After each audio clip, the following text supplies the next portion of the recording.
Everybody knows the reason for the fall, when woman tempted man down in paradise's hall.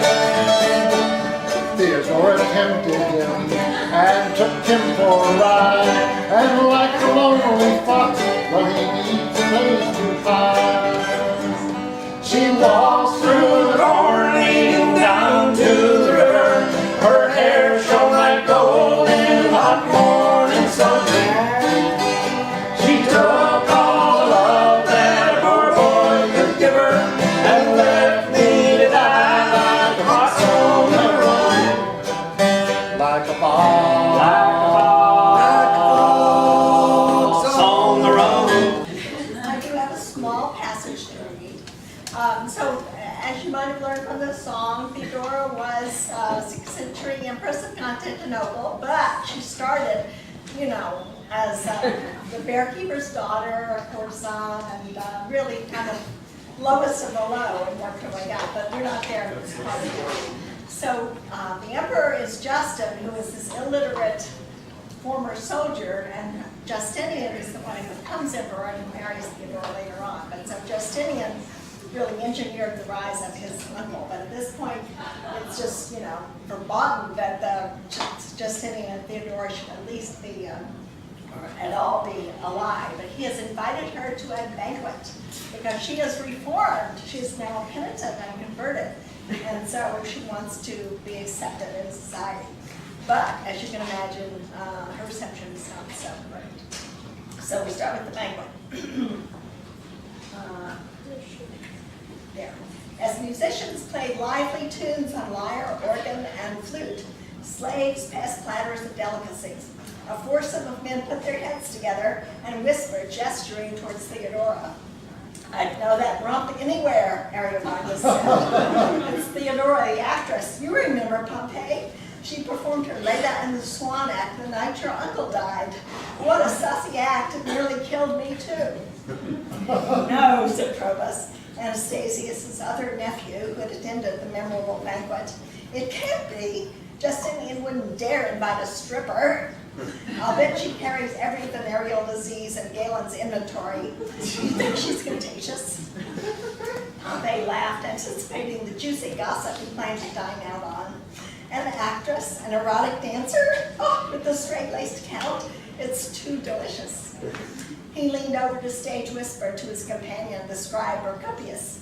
"Dear boy, now here's something for your book. Our chief prude, Justinian, has fallen for our most notorious whore, the mime dancer, Theodora."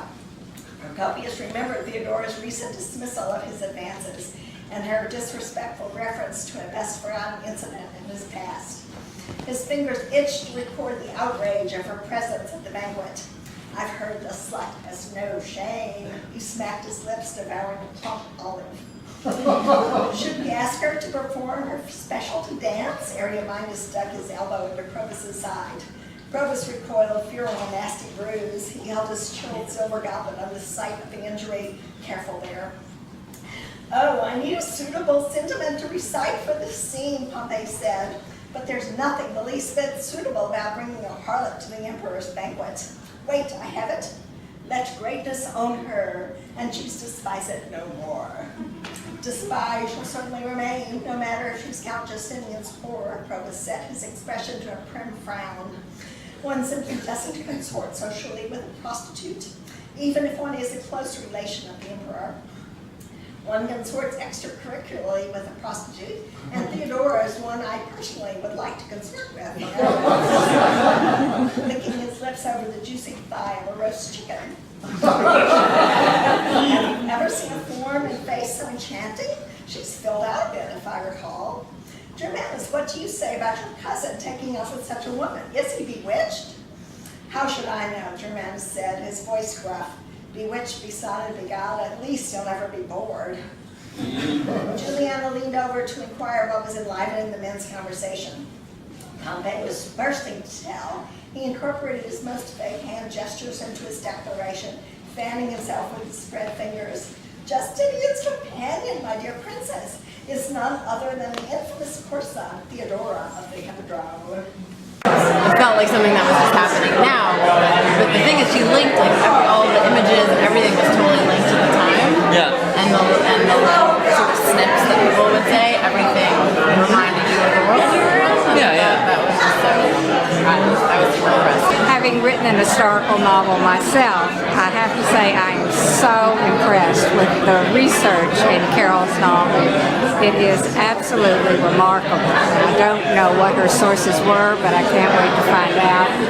Her characters are alive, her metaphors are magical, and to make a period alive, I know how difficult that is, and she succeeds beautifully.